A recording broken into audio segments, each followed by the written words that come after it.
with respect to assignment of copyright. यहाँ से हो गया ना वो assignment? अभी तो पढ़ा वो void word चार बार. ठीक है. Dispute with respect to assignment of copyright. अभी उन्होंने फर्स्ट लाइन देखो, disputes यहाँ पर क्या रखे हैं, अगर कि कोई भी तरीके का dispute होता है assignment के बारे में और ये सब, तो कहाँ पर जाओगे, commercial courts. Assignee fails to make sufficient exercise of the right assigned to him and such failure is not attributable to any act or omission of the assigner, then commercial courts may, on receipt of a complaint from the assigner and after holding such inquiry as may deem fit necessary, revoke such assignment. हमने बोला ना आपने एक साल तक use नहीं किया लाला और उस चक्कर कंडीशन फॉलो नहीं करे. हाँ कुछ भी, तो उस तरीकों से अगर ऐसा कुछ हो रहा है तो in that case you have the right to go to the commercial court. Commercial court से परमिशन लेके लाइसेंस रिवोक हो जाएगा. ठीक है.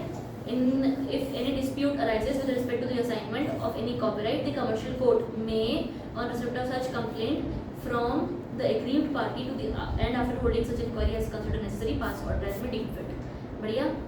तो कमर्शियल कोर्ट्स हैं, उनके पास अथॉरिटी है फॉर द, और इन्होंने क्या बोला, ये डब्बा देख ले period that commercial court for the purpose of any state means a commercial court considered section 3 of the commercial division of a high court considered in section 4 of the commercial courts act.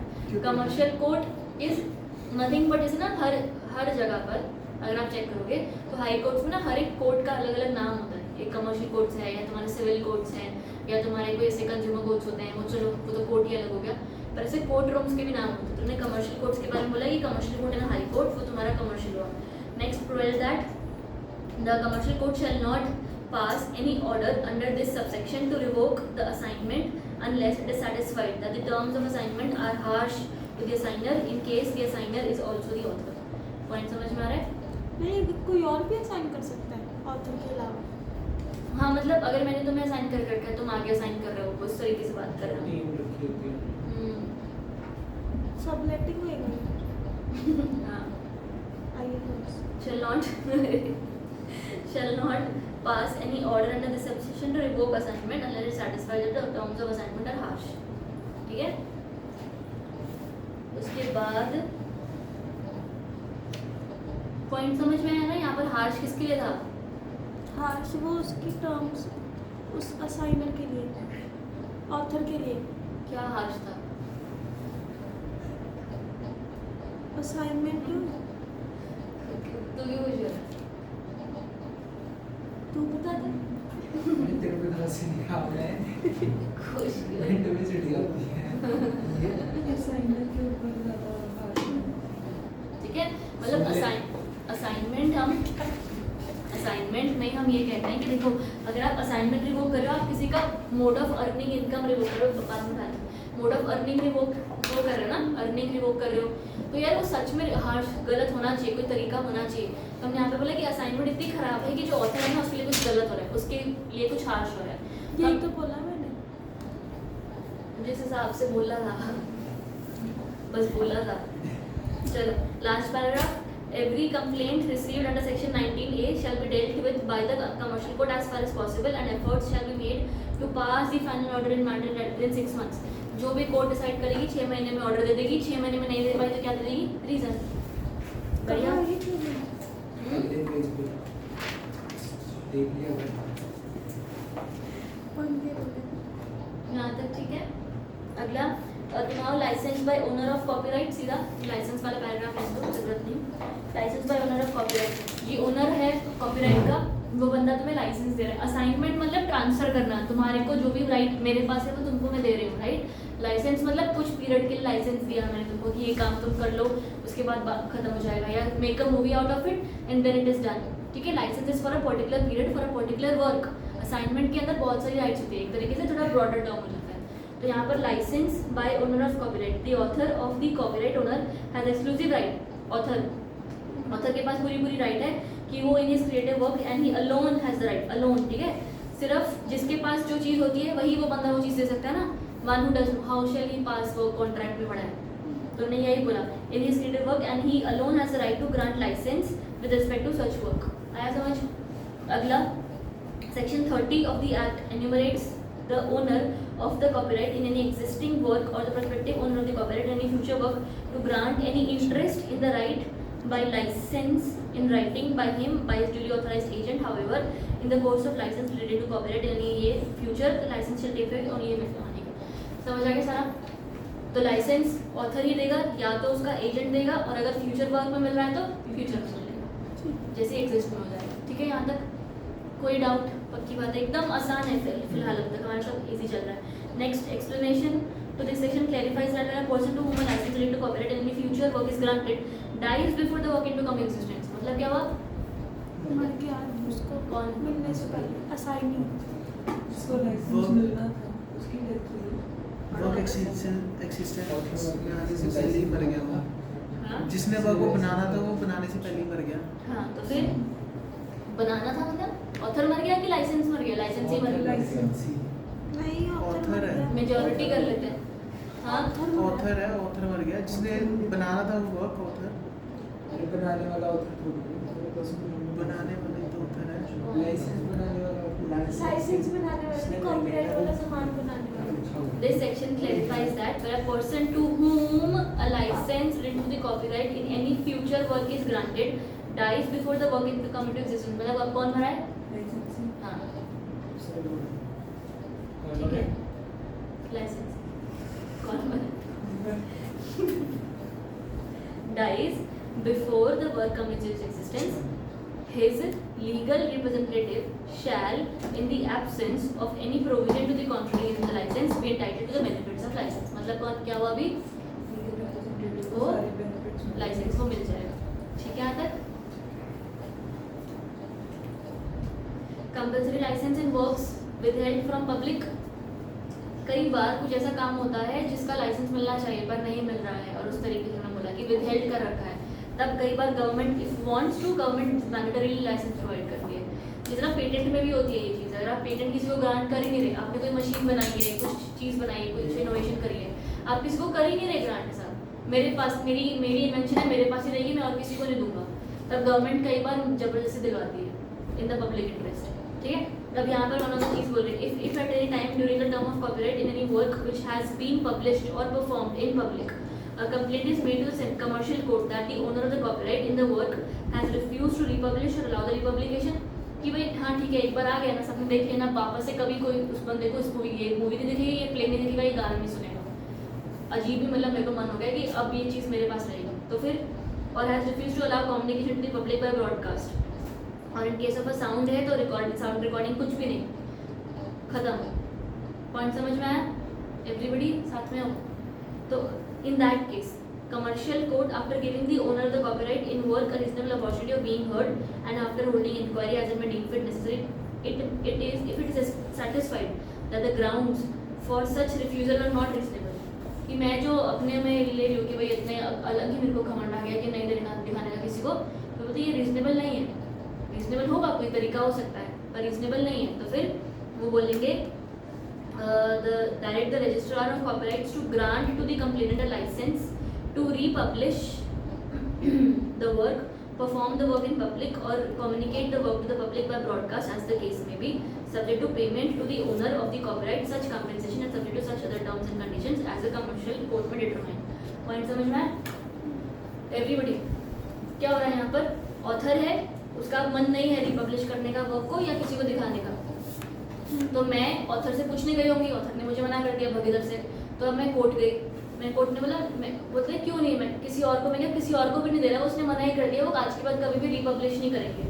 हमने बोला क्यों? मैंने बोला पता नहीं, उन्होंने बुलाया, अभी कंप्लेन हो रखी है सब कुछ, तो कोर्ट में सब बैठे हैं अभी हम, वो ऑथर, सब कुछ। ठीक है, कोर्ट ने ऑथर को पूछा कि भाई क्या बात हो गई, क्यों रिपब्लिश नहीं कर रहे, क्यों मजा आ रहा है, मेरे को नहीं दिखाना।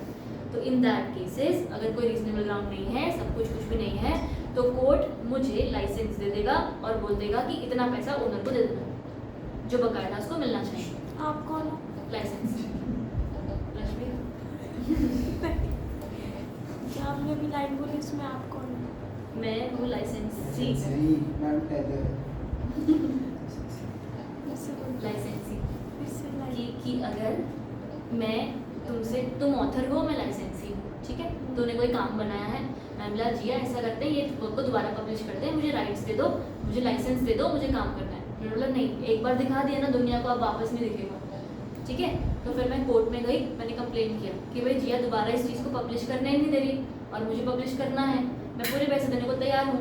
तो फिर हम दोनों कोर्ट जाएंगे, कोर्ट मेरी बात सुनेगा, तुम्हारी बात सुनेगा, रीजनेबल ग्राउंड्स पूछेगा। अगर तुम्हारे पास कोई रीजनेबल ग्राउंड्स नहीं होंगे उसे रिपब्लिश करने के या ना करने के, तो फिर I will get the opportunity कि भाई I will get the licence by the court to republish it and on payment up to you certain amount of fees. ठीक है, यहाँ तक कोई डाउट किसी को भी? कंपल्सरी लाइसेंस इन अनपब्लिश्ड और पब्लिश्ड वर्क्स, यहाँ पर आ जाए। ऊपर तक किसी को कोई तकलीफ नहीं ना? अच्छा, second, in case of any unpublished work और any work published or communicated to the public and the work is withheld from public in India, the author is dead or unknown or cannot be traced or the owner of the copyright in such work cannot be found, any person may apply to the court for a license to publish or communicate to the work public such work or translation thereof in any language। Point समझ में आया कि मुझे पता चला कि कोई काम है या तो पब्लिश हो चुका है और रिपब्लिश करना है, तो ऑथर को पैसा तो देना पड़ेगा ना, पर ऑथर ही नहीं मिल रहा है, फिर पैसा किसको दे? ये पंगा हो गया।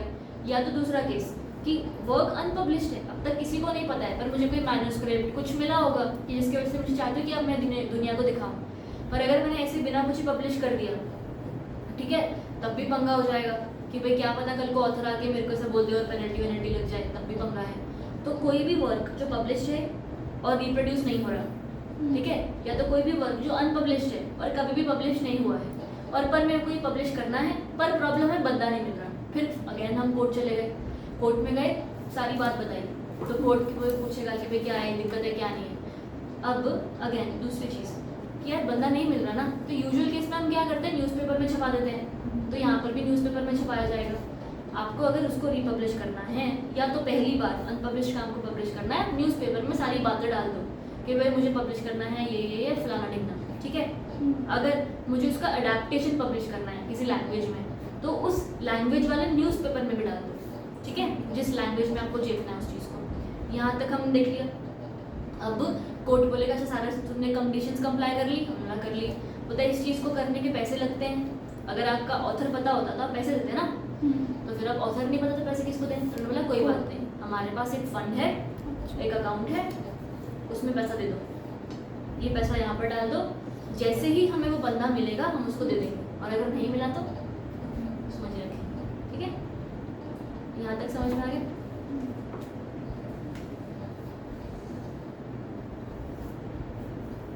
ठीक है। सेकंड, अच्छा फर्स्ट पैराग्राफ तुम्हारा हो गया ना। Second paragraph, before making an application, applicant shall publish his proposal in one issue of a daily newspaper, या तो इंग्लिश में हैविंग सर्कुलेशन, और अगर आपको application for publication of translation तो in issue of that language. यहाँ तक समझ में आया? फिर फोर्थ पैराग्राफ पर आ जाओ। When an application is made to the commercial court under this section, it may, after hearing such inquiry as may prescribe, direct the registrar of copyrights to grant the applicant a license to publish the work or translation thereof in the language mentioned, subject to payment of royalty and subject to such other terms and conditions as the commercial court may determine. Thereupon, registrar of the copyright shall grant the license to the applicant in accordance with the directions of the commercial court.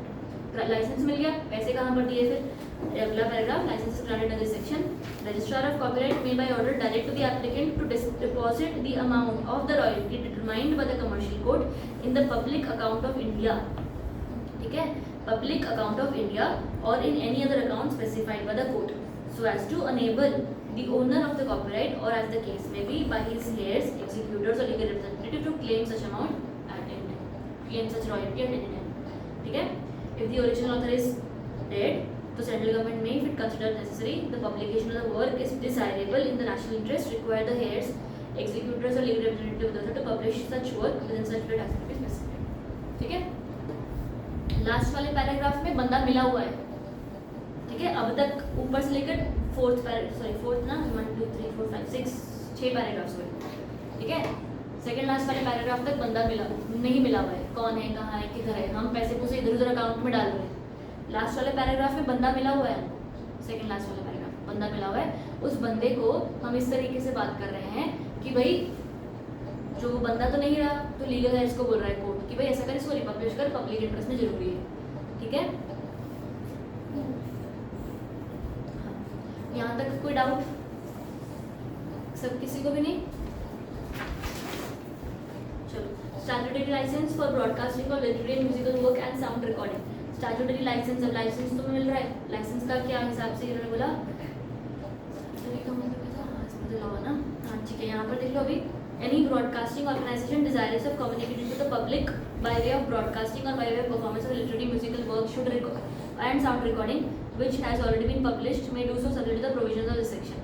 अगर आपको communicate करना है दोबारा कर सकते हो, section है, चलो फॉलो करने को पड़ेगी, ठीक है। तो अगला, broadcasting organisation shall give prior notice in such manner as may prescribed of its intention to broadcast the work stating the duration and territorial coverage of the broadcast. क्या मतलब समझ में आया? एक मूवी, एक साउंड, एक एल्बम, कुछ भी जो ऑलरेडी है, ठीक है, पब्लिश है, लोगों को दिख चुकी है और हम लोगों को और दिखाना चाहते हैं, तो एक ब्रॉडकास्ट वाला चैनल दिखाता है।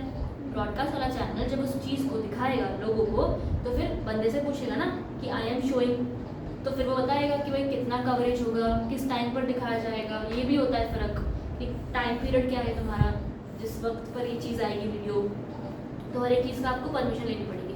प्रायर पहले नोटिस दोगे इन सच मैनर, इंटेंशन कि भाई मेरा क्या क्या एग्जैक्टली वर्क है, ड्यूरेशन है, टेरिटोरियल कवरेज, किस किस एरियाज में या कितने स्टेट में दिखने वाला है, एंड शैल पे the owner of the rights in each work royalties in the manner and the rate fixed by the commercial code, ठीक है, वो आप सारा पैसा दोगे। अगला, rate of royalties for radio broadcasting shall be different, of course television और radio का अलग अलग पैसा होगा, यहाँ तक ठीक है। अगर आपको in fixing the manner and rate of royalty commercial code में require the broadcasting organisation to pay in advance to the owner of the rights, ठीक है। कमर्शियल कोड ये बोल सकता है कि एडवांस में कुछ पैसा दे दो। उसके बाद वाला, ये नेम्स वाला पैराग्राफ छोड़ दो। Next, no fresh alteration to any literary or musical work which is not technically necessary for the purpose of broadcasting other than shortening the work for convenience of broadcast shall be made. अच्छा, तुमने देखा होगा ना कि कुछ कुछ scenes हैं जो थिएटर में तो आते हैं पर घर पर नहीं आते, तो ये अलाउड है, ठीक है, किया जा सकता है। उन्होंने बोला यही अलाउड है, हर चीज़ अलाउड नहीं है, ये भी अलाउड किया क्योंकि वो बीच बीच में उनको ऐड फिक्स करती है ना कहीं का। बढ़िया। Next, termination of licence. Termination of licence ये उन्होंने बोला हुआ है 3 महीना ना, चलो पढ़ लेते हैं। If at any time after the granting of licence the owner of the copyright in any work or person authorised by him publishes a translation of such work in the same language. इसको ध्यान से पढ़ो, ये समझ नहीं आएगा, इसकी English बड़ी अजीब सी है। After granting of a licence the owner of a copyright in the work or the person authorized by him publishes a translation of such work in the same language and which is substantially the same in content at a price reasonably related to the price normally charged in India for the translation of work of the same standard or the same or similar subject. The license so granted shall be terminated. कुछ समझ में आया? However, such termination shall take effect only after the expiry of a period of 3 months from the date of service of a notice in the prescribed manner on the person holding such license by the owner of the right of translation intimating the publication of the translation. कुछ समझ में आया? हल्का हल्का कोशिश करो। क्या है? जिसके पास कॉपीराइट है, टर्मिनेशन ऑफ लाइसेंस, हाँ, कॉपीराइट है, तो उस चीज़ का ट्रांसलेशन करके जैसे डाल दिया हो, रख दिया हो, उसके बाद सिमिलर लैंग्वेज में ट्रांसलेशन किया और उसके लेकिन उसके पैसे ज़्यादा चार्ज कर रहे हैं, शायद कुछ ऐसा। ट्रांसलेट किसने किया? ऑथर ने, ओनर ने। जिसके पास कॉपीराइट खुद ऑथर ओनर है ना, क्योंकि लाइसेंस है ना इसलिए मेरे को कंफ्यूज हो रहा है ऐसे बोल रहे। तो ओनर, ठीक है, यहाँ तक समझ में आ रहा है। ओनर के पास तो राइट है ना, उसके पास तो होता है ये ट्रांसलेट करने का, फिर क्यों इतना पंगा? क्योंकि सब रीजनेबल ही बोल रखा है। देखो उन्होंने बोला same price, same content, price भी reasonable related to the price normally charge in India. फिर लाइसेंस उसी के लिए मिला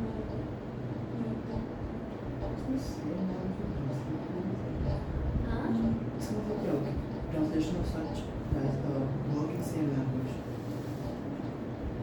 publishes the translation of such work in the same language and which is substantially the same in content at a price reasonably related। उन्होंने उस तरीके से, अच्छा उन्होंने ये बोला कि जो ट्रांसलेशन करी है वो सेम ही करती है और उसका प्राइस चार्ज कर रहे हैं।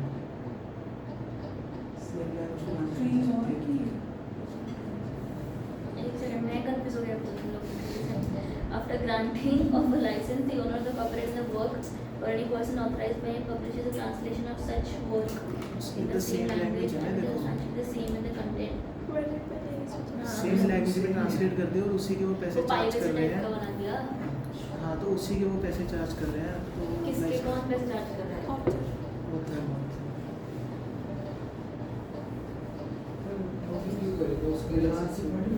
देखो अंडरस्टैंड, ठीक है। अब तक जो मेरी अंडरस्टैंडिंग थी वो थोड़ा सा सेम लैंग्वेज वाला सेम में पढ़ना हुई थी, पर अब तक क्या हो रहा है यहाँ पर अंडरस्टैंड। मैंने तुम्हें एक लाइसेंस दिया कि ये लो, ये लाइसेंस इस मूवी को दिखाओ, ब्रॉडकास्ट करो और इस तरीके से यूज़ करो, ठीक है। मैंने तुम्हें वो लाइसेंस दिया, फिर मैंने ही वो काम कर लिया और वो काम उसके मैंने पैसे कमा लिए क्योंकि मेरे पास तो राइट थी ही ना। पॉइंट समझ में आया? यहाँ तक भी सब समझ में आ रहा है। अगर जो काम के लिए मैंने तुम्हें लाइसेंस दिया था वो काम अगर मैं खुद ही कर लूँ तो फिर तुम्हें पैसे कहाँ से कमाओगे? तुमने मुझे भी पैसे दे दिए और उसके बाद पैसे भी नहीं कमा पाए। पॉइंट समझ में आया? तो इसलिए हमने बोला कि अगर ऐसा कुछ होता है तब भी लाइसेंस टर्मिनेट हो जाता है, ठीक है। यहाँ तक क्लैरिटी है? तुमने बोला कि however such termination shall take effect only after the expiry of a period of 3 months from the date of service of a notice in the prescribed manner on the person holding such license by the owner of the right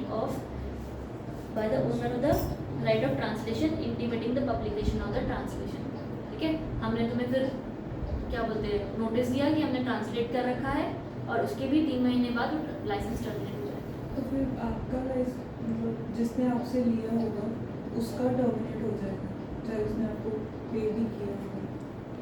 हाँ वही तो problem है ना, कुछ है गड़बड़ इसमें। ठीक है, मैं इसको तुम्हें समझाती हूँ, ज़्यादा टाइम वेस्ट मत करो।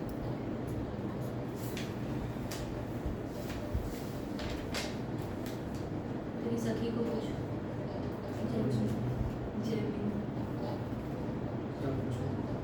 फोटो खींच के भेज।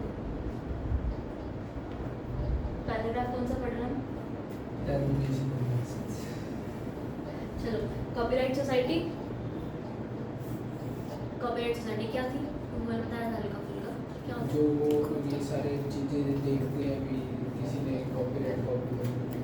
सोसाइटी आप बंदे जो ऑथर वो उनके मेंबर, ठीक है, ध्यान रखा जाता है, रॉयल्टीज इकट्ठी की जाती हैं, ठीक है, सारा वो सब कुछ मैनेज किया जा रहा है।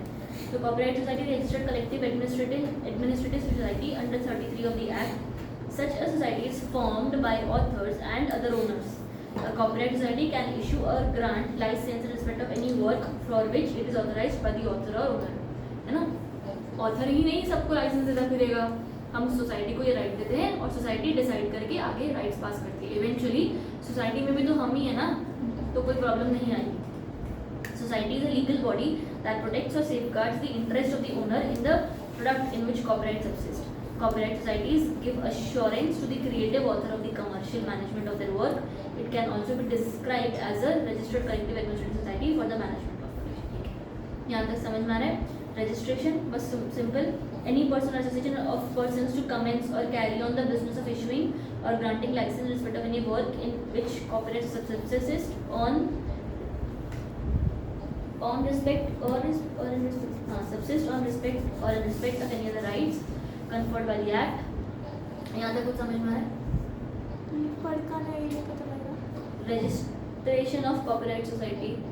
एनीवन इसमें टर्मिनेशन ऑफ लाइसेंस में कि अगर ऑनर ने पहले किसी को लाइसेंस दिया था ट्रांसलेट करने का और अब ऑनर खुद उस चीज़ को ट्रांसलेट कर रहा है तो उसको 3 महीने का नोटिस देकर उसका लाइसेंस कैंसिल कर सकता है जिसको हमने लाइसेंस दिया था। इससे फिर उसका क्या फायदा है? उसका कोई फायदा नहीं, ऑनर ने खुद ट्रांसलेट कर लिया और उसको 3 महीने का नोटिस दे दिया और उसके जो रीजनेबल अमाउंट जिस पर ट्रांसलेशन हुई है वो उसके पैसे वापस दे दिए। ऐसे वापस दिया ऐसे बोला? हाँ इसमें लिखा है ना कि जो रीजनेबल अमाउंट है उससे लोगों को ये ऐसा चार्ज देंगे। हमें जितना उसने बताया उतना तो हमें समझ में आ गया, हमें क्यों नहीं समझ में आया? तो क्या पता लिख देना भाई। Great question.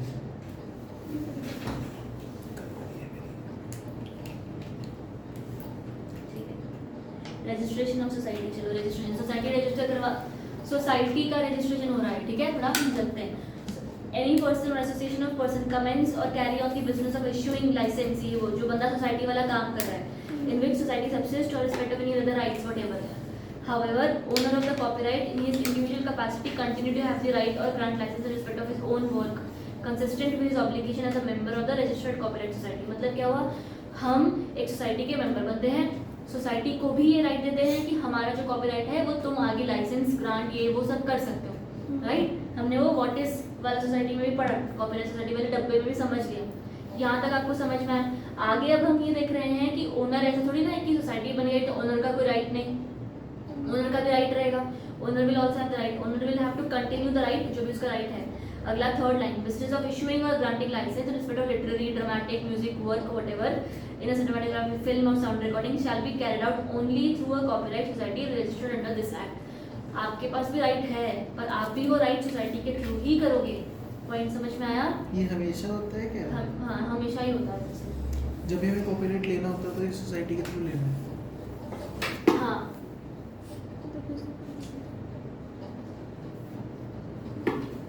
कॉपीराइट लेना होता है का क्या मतलब है तेरा? तेरा क्या मतलब? रजिस्ट्रेशन ऑथर से लेना है कि तू खुद अपना कॉपीराइट करवा रहा है?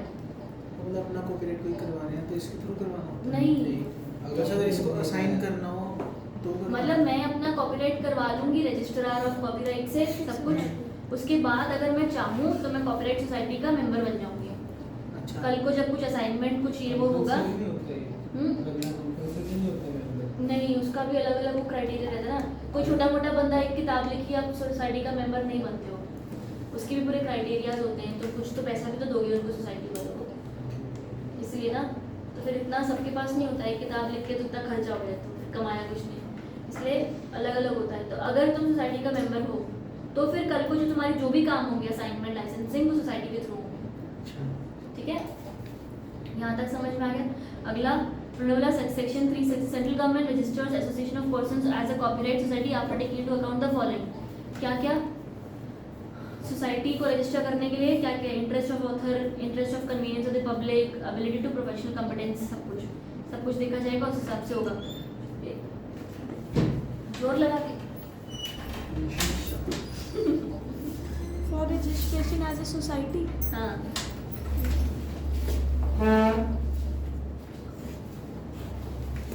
ठीक है, तो रजिस्ट्रेशन तुम्हारा for a period of 5 years and may be renewed from time to time.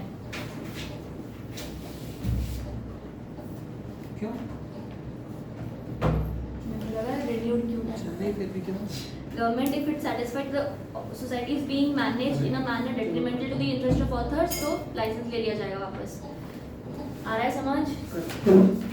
जल्दी करो, बहुत पेज होते हैं। यहाँ तक ठीक है?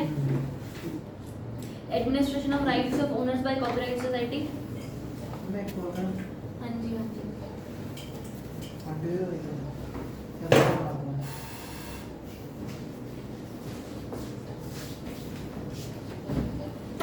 चलो, एडमिनिस्ट्रेशन ऑफ राइट्स, ओनर के राइट्स का ध्यान भी कॉपीराइट सोसाइटी रखती है ना। बस फर्स्ट पैराग्राफ सेकंड पैराग्राफ फटाफट देख लो क्या हो रहा है। एक्सेप्ट एक्सक्लूसिव ऑथराइजेशन, ऑथर कुछ राइट अपने पास एक्सक्लूसिवली रखेगा, बाकी सब राइट्स लोग आपस में शेयर कर सकते हैं। Such authorisation can be withdrawn by the author and other owners of the right, ये विड्रॉ भी किया जा सकता है। Society is competent to enter into an agreement with any foreign society और organisation administering the rights conferred.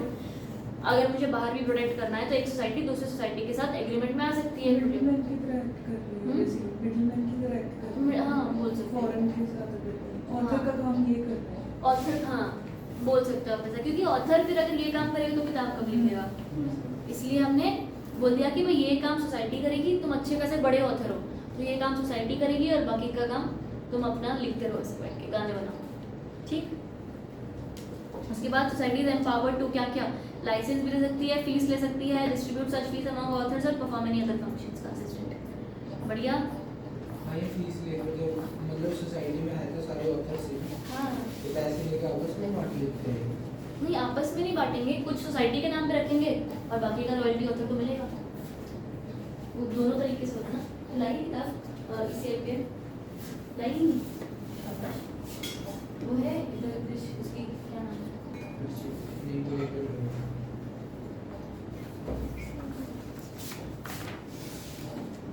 बचा हमारा chapter जरा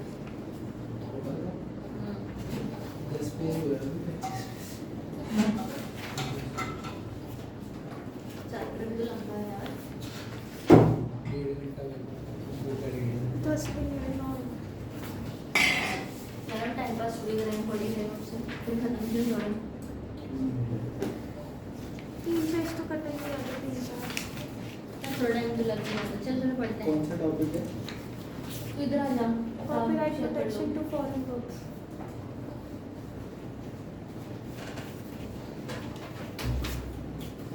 कौन सा? तू मत काटियो, तू पेन से काटियो। मैं तो देख रहा हूँ कौन सा? Copyright protection to foreign works. एक भी पढ़ रहे हैं, काटे रहने में लगता है।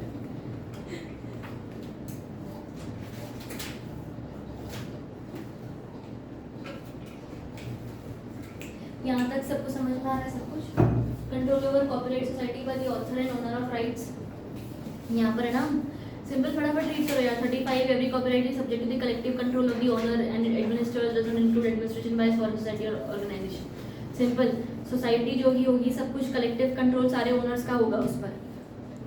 अगला, एवरी सोसाइटी का एक गवर्निंग बॉडी है जिसमें कुछ नंबर ऑफ बंदे हैं जो सिलेक्टेड है और वो एडमिनिस्ट्रेशन करते हैं, ठीक है। All members of society shall enjoy equal membership rights and there shall be no discrimination between authors. Member सारे इक्वली ट्रीटेड होंगे। अगला, broadcast reproduction rights. 37 entitles every broadcasting organization to have a special right to be known as broadcast reproduction right. ये कितने साल के लिए shall subsist until 25 years from the beginning of the calendar year next following the year in which broadcast is made. During the continuance of a broadcast reproduction right and related to the broadcast for any substantial part thereof, वो लोग rebroadcast कर सकते हैं. Cause the broadcast to be heard or seen by public on payment of any charges, make any sound recordings, make any reproduction of such sound recording or sell or give commercial rental, सब कुछ, ठीक है। Sense समझ में आ रहा है? Broadcasting मतलब क्या हुआ?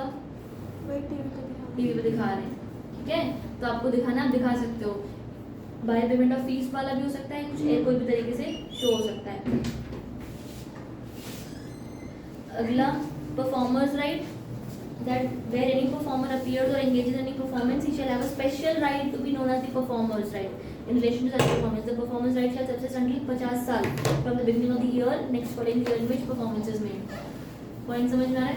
अगर वो समझ में आ रहा है कुछ कुछ, हम कॉपीराइट के बारे में बात कर रहे हैं। कॉपीराइट में जो भी मतलब लिटरेरी आर्टिस्टिक वर्क करता है, ठीक है, कोई ड्रामेटिक वर्क है, कोई किताब लिखी है, कोई मूवी बनाई है, सॉन्ग बनाया, ये सब में आपको राइट्स मिलते हैं। कोई और बंदा आपके राइट्स को कॉपी नहीं कर सकता।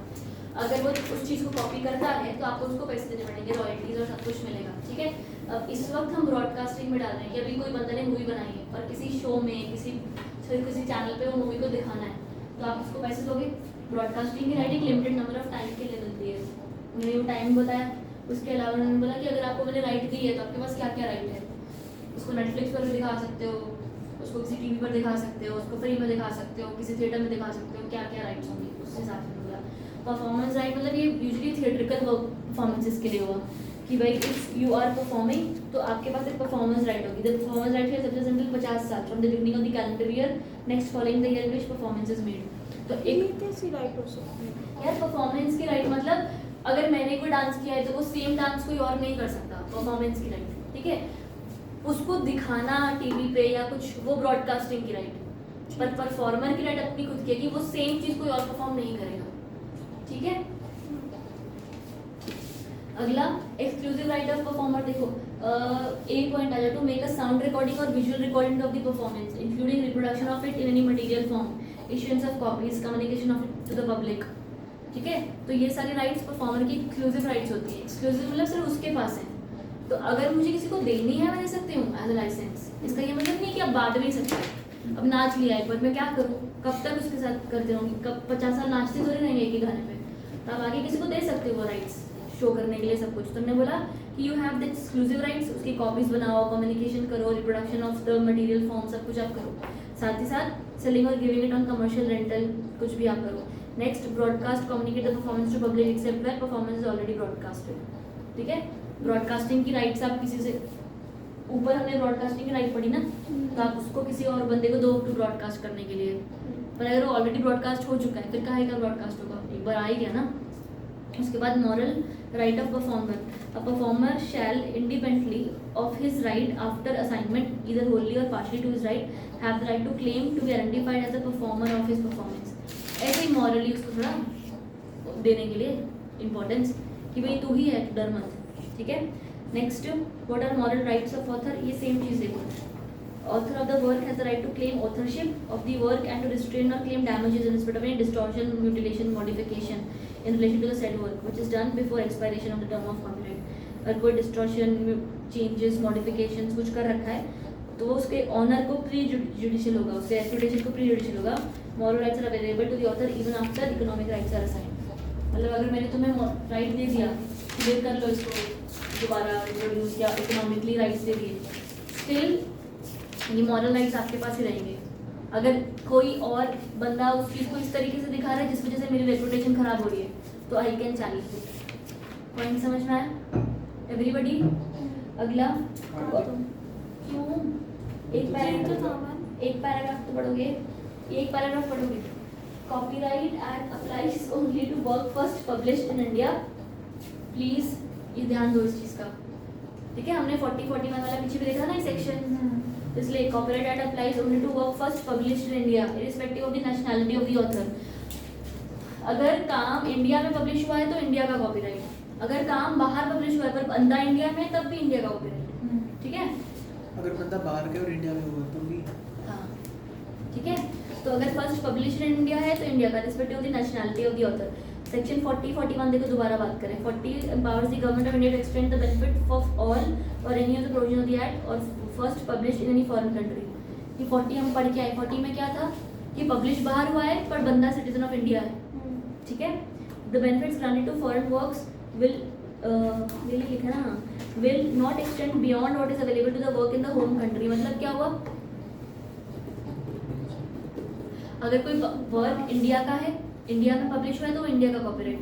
अगर कोई वर्क बाहर का है तो इंडिया का कॉपीराइट नहीं है ना, पर हम उसको यहाँ पर प्रोटेक्ट तो करेंगे क्योंकि वहाँ का तो कॉपीराइट है, राइट। यार हम एक बड़ी वो ट्रिप्स एग्रीमेंट, ये वो फलाने ढिमने के पार्ट होते हैं, जिस वजह से हमारा काम वहाँ पर प्रोटेक्ट होता है और वहाँ का काम यहाँ पर प्रोटेक्ट होता है, राइट। पर अगर मान लो, अच्छा ऐसा नहीं होता कि तुम मुझे जितनी इज्जत दोगे मैं तुम्हें उतनी इज्जत दूंगा, जैसे इंडिया ऐसा करती है। जितना तुम हमें वहाँ प्रोटेक्ट करोगे ना अपनी कंट्री में, उतना ही हम तुम्हें यहाँ प्रोटेक्ट करेंगे अपनी कंट्री में। यहाँ तक समझ में आया, ठीक है। दूसरा पॉइंट उन्होंने बोला हम यहाँ पर कितना देते हैं टाइम ऑथर का, और फिर उसके बाद 60 साल। वहाँ पर बोला अगर उनके हैं ही 10-20 साल तो फिर हम वहाँ पर उतना ही देंगे। More than what you have in your home country से ज़्यादा प्रोटेक्शन नहीं देंगे, ठीक है। इंडिया के अंदर अगर कोई बंदा कोई बुक लिखता है या कोई गाना बनाता है या कुछ भी सब है तो उसका ना पीरियड ऑफ कॉपीराइट कब तक रहता है उसका, जब तक वो उसे असाइन नहीं कर देता, बिना असाइन के तुम जब तक जिंदा हो और तुम्हारे मरने के बाद कैलेंडर ईयर से 60 साल तो 60 ईयर्स, तो लाइफ प्लस 60 का टाइम मिलता है टू प्रोटेक्ट इट, ठीक है। तो उन्होंने बोला कि वो सेम चीज़ यहाँ पर सबके लिए अवेलेबल है। यहाँ तक सबको, किसी को भी डाउट है? काटते हैं अगर अब्दुल काट रजिस्ट्रेशन ऑफ कॉपीराइट। कहाँ पे काटना?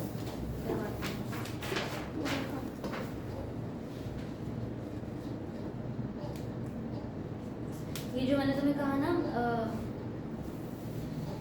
एक सेकेंड बड़ा,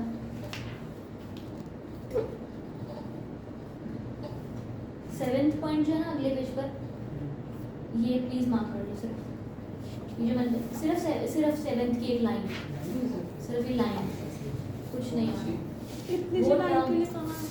क्योंकि हाँ मैंने वो बताया ना अभी कि वो shall not exceed that life enjoyed in the country of origin,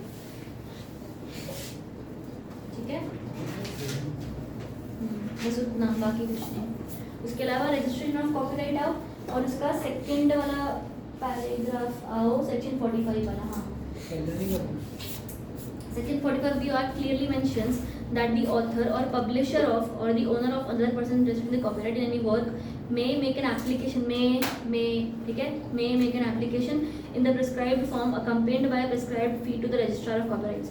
The use of the word may clearly indicate that the author is at the discretionary liberty to apply for registration of copyright.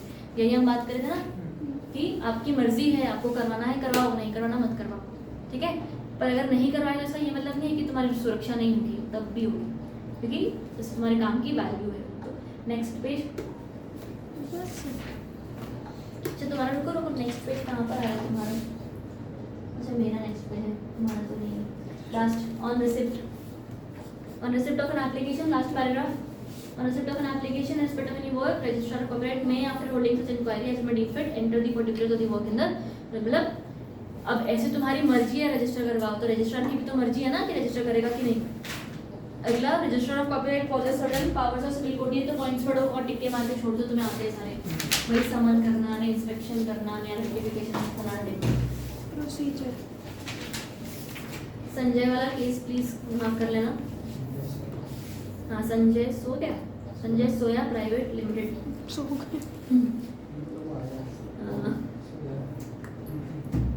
मेरे को भी that no section of the act requires registration of copyright.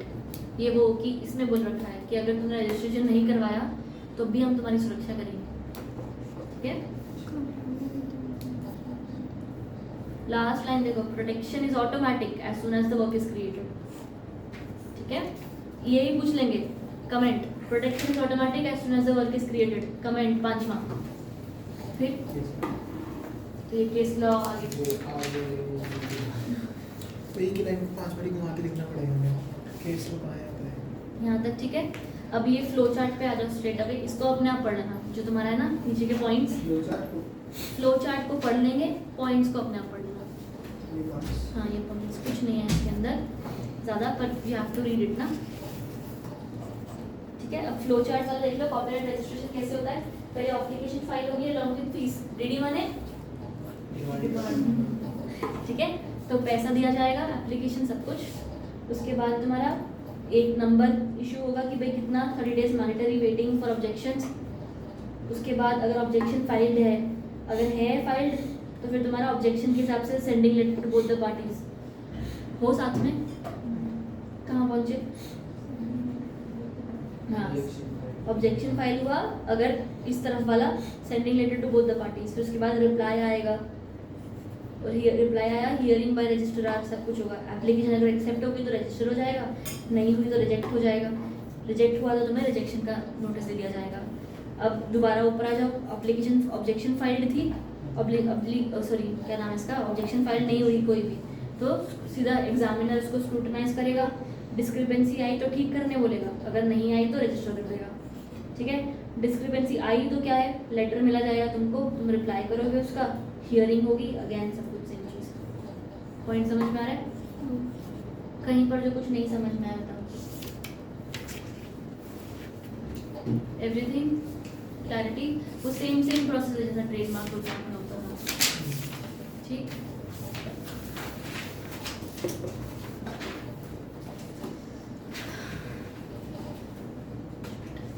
Infringement डब्बा, infringement का मतलब everybody knows क्या होता है। Infringement आपने कॉपी कर लिया, कुछ परफॉर्मेंस ये वो सब कुछ, तो that is the use of someone's copyright work without permission, infringing certain rights, copyright, ये सारी चीज़ें, ठीक है। गिव इट अ रीड, डब्बे को पढ़ लोगे। अगला पैराग्राफ का second line, copyright is infringed when any person without a licence granted by the owner copyright or in contravention the conditions licence or granted in any, कुछ काम करता है, does anything. First point, does anything, या तो permits for profit any place to be used as a communication of work. मतलब क्या हुआ कि मैंने कोई परफॉर्मेंस है या किसी चीज़, कोई थिएटर है, प्ले है, मैं देख कर आई, मुझे याद हो गया, अब मैंने यहाँ पर आके तुम्हें तैयारी करवाई कि हम परफॉर्म करेंगे और हम जाके नुक्कड़ नाटक प्ले कर रहे हैं और पैसा इकट्ठा कर रहे हैं, नहीं आना, ठीक है। डज एनीथिंग, तो एनीथिंग में तो एनीथिंग ही आ गया। साथ ही साथ अगर मान लो मैंने कोई ऑडिटोरियम बुक किया है ये इन्फ्रिंज्ड चीज़ को परफॉर्म करने के लिए, वो ऑडिटोरियम वाला भी गलत काम कर रहा है, ठीक है। तो नहीं ये बोला permits for profit any place to be used for communication of the work, यहाँ तक क्लैरिटी। अगला section 51B, when any person makes for sale और हायर और सेल्स और let on hire any trade displace, और ये कोई भी और ऑफर्स फॉर सेल और hire distributes either for purpose of trade और such extend to the trade. ये दोबारा वही सेम चीज़ बोली हुई है कि आप वही चीज़ को दोबारा कोई ट्रेड कर रहे हो, सेल कर रहे हो, या आप किसी को दे रहे हो, दिखा रहे हो, एग्जिबिट कर रहे हो, import in India in infringing copies of the work, ये भी ठीक है। ये import in India infringing copies of the work, बाहर किसी ने आपके कॉपीराइट को इन्फ्रिंज कर रखा है और उसकी आप कॉपीज अब यहाँ पर इंडिया में भी मंगवा दो, कोई किताब है इन्फ्रिंज्ड है, कॉपीज इंडिया में मंगवा रहे हैं, ठीक है। तो ये सब चीज़ें गलत होगी। Import into India infringing copies of work का मतलब नीचे लिखा हुआ है shall apply to the import of one copy of any work for the private and domestic use of the importer. ठीक है, एक आधी किताब भी मंगाए तब भी वो गलत है। ठीक, reproduction of literary dramatic music work नीचे वाला इज कॉल्ड इन्फ्रिंजिंग, और इन्फ्रिंजिंग कॉपी का मतलब ये सारी चीज़ें लिटरेरी ड्रामेटिक म्यूजिकल वर्क है, रिलेशन टू सिनेमेटोग्राफिक फिल्म्स है, साउंड रिकॉर्डिंग प्रोग्राम, सब कुछ इन्फ्रिंजमेंट होता है। फटाफट देखो कुछ जो नहीं समझ में आ रहा है ऐसा। स्टैट्यूटरी एक्सेप्शन 4 पेज की 4 पेज, की है। हाँ 1-2 करेंगे बाकी नहीं करेंगे। 2 पेज स्टैट्यूटरी इन्फ्रिंजमेंट के वो पैराग्राफ है। मैंने भी एक दो पॉइंट ही समझा। थोड़ा तो समझ में मैं बोल आएगा। रहा फटाफट छोटा ही जरा आसान ही है। हाँ हाँ, what are common copyright infringement, पहले ये मार्क कर लो प्लीज, डब्बा कॉमन कॉपीराइट इन्फ्रिंजमेंट्स, और देख लो क्या क्या है। कोई इन कॉपीज बनाए, वो सेम चीज दी गई है, कॉपीज बनाई सेल, वो परमिटिंग प्लेस, वो जगह भी अगर तुम ले रहे हो और मैं जगह तुम्हें भाड़े पे दे रही हूँ यहाँ पर परफॉर्मेंस करने के लिए, तो वो बंदे ने भी गलत काम किया। इन्फ्रिंजिंग कॉपीज डिस्ट्रीब्यूट करी, पब्लिक एग्जीबिशंस करे हैं कोई भी तरीके के, और इम्पोर्ट बढ़िया। Statutory exception certain acts not infringement. पहला लिस्ट, पहला first point, fair dealing with any work not being a computer program for the purpose of private personal use, criticism, review, reporting of current events, ये सारी चीज़ का copyright का infringement नहीं होता। Second, कोई adaptation या आपने कॉपीज बनाई है of a computer program for lawful by a lawful processor of a copy, तुम्हारे पास है अथॉरिटी उसको काम करने की, तुम कर रहे हो तो इन्फ्रिंजमेंट नहीं है।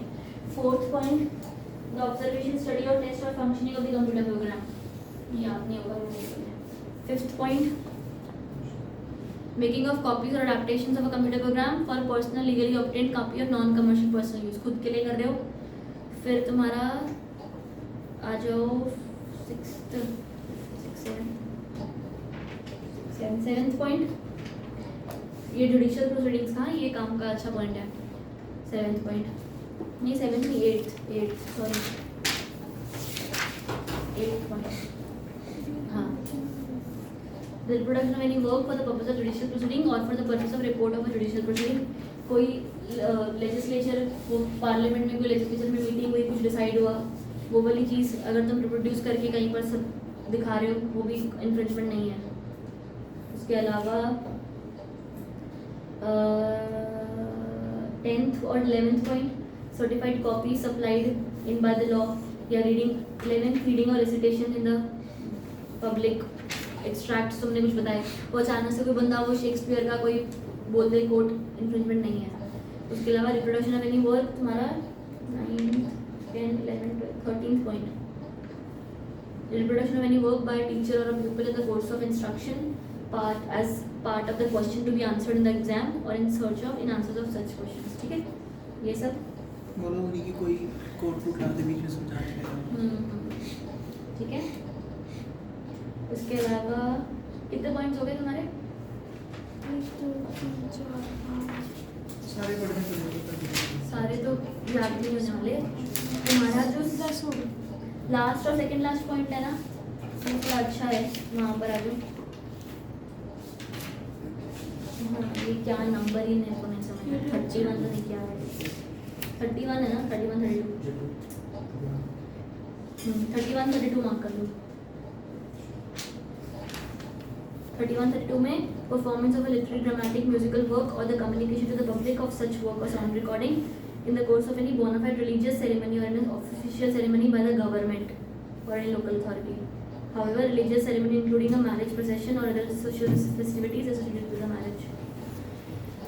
रिलीजियस चीज़ के लिए लेना जो सीजी या एलजी करा रही है तो उसके लिए हम कर सकते हैं। कर सकते हो, ठीक है, बाकी कल चलेगा। अगला आ जाओ, रेमेडीज पर आ जाओ। काटी दो, क्या बस बचा कुछ नहीं। Remedies, owner of the copyright shall include this लाइसेंसी, और साथ साथ इन केस ऑफ एन एनोनिमस वाला वर्क है या ऐसा कुछ है, joint on identity of any author is disclosed by the public by the author and the publisher is otherwise establishment to the satisfaction of the commercial court by that author or his legal representative। Owner of copyright का मतलब क्या होगा कि कोई एक बंदा ठीक है, जिसने बनाया, लाइसेंस हो। हाँ, या तो जिसने बनाया या तो एक बंदा जिसके पास एक्सक्लूसिव लाइसेंस है इस काम को दिखाने का, बनाने का, सब कुछ का। जिसको पता है, मतलब ये है कि जो एनोनिमस है पता ही नहीं, तो उसकी जगह कौन आएगा? उसकी जगह उन्होंने वही बोला कि अगर इनकेस अनोनिमस है तो फिर गवर्नमेंट में उन्होंने बोला हुआ है कि लीगल रिप्रेजेंटेटिव हो सकता है या कुछ। सी इन केस ऑफ अनोनिमस या ये और म्यूजिकल आर्ट वर्क और ये सब until the identity of the author, अगर ऑथर का आइडेंटिटी नहीं पता चली, और in case of any anonymous work of a joint author or the work of a joint author published under the names of all of which the identity of any of the author is disclosed publicly by the author. Commercial code बता देगा। अगर disclose हो गया तो is disclosed by the public, the publisher or is otherwise establishment of the satisfaction of the commercial codes by that author or legal representative. मतलब eventually commercial code देखेगा कि अगर वो कौन सा बता होगा, बाकी तो और कुछ नहीं किया जा सकता, वो खुद ही छुपा हुआ तो हम क्या करें। ठीक है, अगला copyright law in India provide for remedies to be made available. Civil, criminal और बॉर्डर एनफोर्समेंट। सिविल रेमेडीज में तुम्हें इंजंक्शन, डैमेजेस ये सब मिल सकते हैं। बॉर्डर एनफोर्समेंट में क्या होगा, वो जो हम बाहर से फ्रेंच कॉपीज मंगवा रहे थे ना, वो मना करा जा सकता है। याद आ रहा है? हाँ हाँ, इम्पोर्ट वाला उन्होंने बोला border enforcement also provides for prohibition of import and destruction of any imported goods that infringe the copyright of a person. ठीक है, और protection of right of management information. 65B, any person who knowingly removes or alters any right management information without authority or distributes imports ये सब कुछ shall be punishable with 2 साल and shall be also be liable to fine। ये होता क्या है? है ये होता क्या है? ऑफ राइट ऑफ मैनेजमेंट, तुमको ये पढ़ना नहीं होता तो मैंने भी पढ़ा। ये नीचे दिया हुआ है, इसमें बोल रहा है right management information means title or other information, identity, the work or performance, name of the author, name of the address, जो इसका कोशिश मतलब क्या करते हैं कि जो होगा, उसकी वर्क की पहचान है उसको इरेज करने की कोशिश करते ऑल्टर हैं। कर ऑल्टर हाँ हाँ, मतलब डॉक्यूमेंट्स ऑल्टर कर रहा है कुछ, डॉक्यूमेंट ऑल्टर कर रहा है, छुपा रहा है या नाम, उसको भी वर्क ही ऑल्टर कर रहा है कुछ। हाँ कोई भी तरीके से। knowingly removes or alters any right management information without authority or distributes import, distribution, broadcast, कोई भी तरीके से without the authority कर रहा है ना, और altered without authority is punishable। हाँ, बाकी ऑफेंस पेनल्टीज में वही है, imprisonment for a minimum which makes it into 2 lakhs, 6 से 3 years। सारे है ना। 6 months तो बहुत नीचे है, ऊपर की 3-4 लाइन में एक ऊपर भी 6 months और 3 years है। 50,000 which makes 10 to 2 lakh। हाँ, however the court has been empowered to issue sentence less than 6 months or fine 60,000 infringement and not be ये हो गया। तुम्हारा जो डब्बा है ना, अगले है ना डब्बा सबके पास कि नहीं है? हाँ, ये डब्बा, अगला वाला डब्बा, इस डब्बे के अंदर क्या नाम है? नहीं, फर्स्ट पैराग्राफ की second last line, first paragraph की सेकंड लास्ट लाइन सिर्फ एक लाइन पढ़नी है। ऑफेंसेस अंडर 63, ठीक है, are non bailable in the nature and as such an application for anticipatory bail will be maintainable. Anticipatory bail माने पहले से ही बेल बंदा जेल में जाने से, रजिस्टर होने से पहले ही वो बेल नहीं, उसको पता है कि जेल उसके- होने से जेल पहले। होने से पहले अच्छा, हाँ, जो भी है। एंटीसिपेटरी। उसको लग रहा है इसको जेल होगी तो वो पहले ही अपना वो करा सकता है। पहले बेल करवा